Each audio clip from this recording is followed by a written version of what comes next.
Imagine you're at a party with some friends and you decide to order some pizza.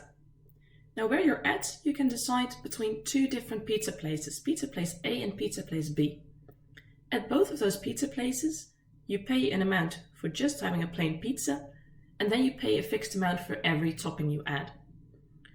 To find out how much you have to pay for pizza place A, you multiply the amount of pizzas by 4 because the plain pizza costs 4 euros.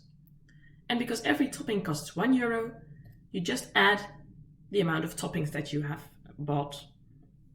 Of course, you also have to pay for delivery. That is 10 euros at pizza place A. At pizza place B, the pizzas are more expensive. You pay 6 euros for the pizza, but the toppings are a bit cheaper.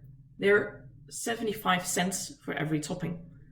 And also the delivery is cheaper. It only costs 5 euros. With your friends, you've decided that everyone is going to get 4 toppings on their pizza. We can put this into a formula as well, and it's going to look like this. The toppings is 4 times the amount of pizza. Well, except for that one friend who has a lot of allergies, he doesn't want any toppings, so there's going to be 1 pizza without toppings. The question is, when would pizza place A be cheaper than pizza place B? To solve this problem, you're going to need a lot of different mathematical techniques. And in this series of videos, I will explain the tactics you need and a few more tactics to solve similar problems.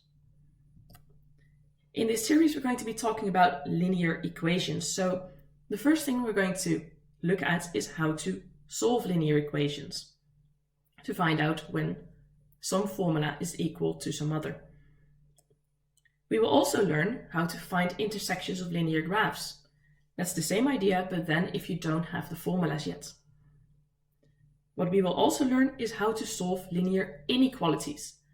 That means not just finding out when are two things equal, when are the two pizza places just as expensive, but instead, when is one pizza place cheaper or more expensive than the other? When is something larger or smaller than something else?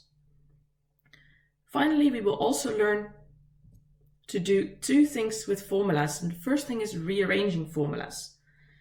That means if you have, for example, the formula 4x plus 2y equals 20, that you will learn how to write it as y equals 10 minus 2x, which is generally a much more useful form for the formula.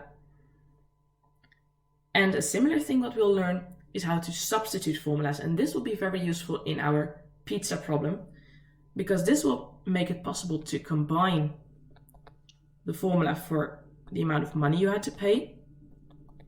Let's take one for pizza place A, and the formula for the amount of toppings. If you combine these two into one formula, you will only have 2 variables, so it will just look like a regular formula again, but you need to substitute for that. Now for many of these parts, actually for 4 of them, we're going to be using the balance method. Substituting is the only part of this series where the balance method is not used. I hope you enjoy watching the videos in this series, and I hope you learned something.